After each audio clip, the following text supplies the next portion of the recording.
Books. What happened to them? Kerosene!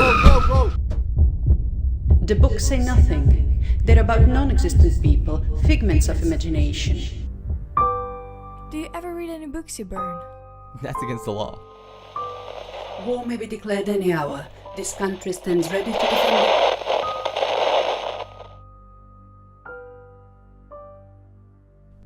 How do you get so empty? People don't talk about anything. They name a lot of cars or clothes or swimming pools and say how swell.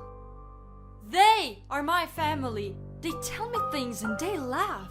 Radio, television, things began to have mass. And because they had mass, they became simpler. We burned 1,000 books. We burned a woman. It's not books you need, it's some of the things that once were in books. You ruin us! In any event, you're a fool. People are having fun. They're committing suicide. Are you happy? I have everything that I need to be happy, but I'm not. Something's missing. Montag, you idiot!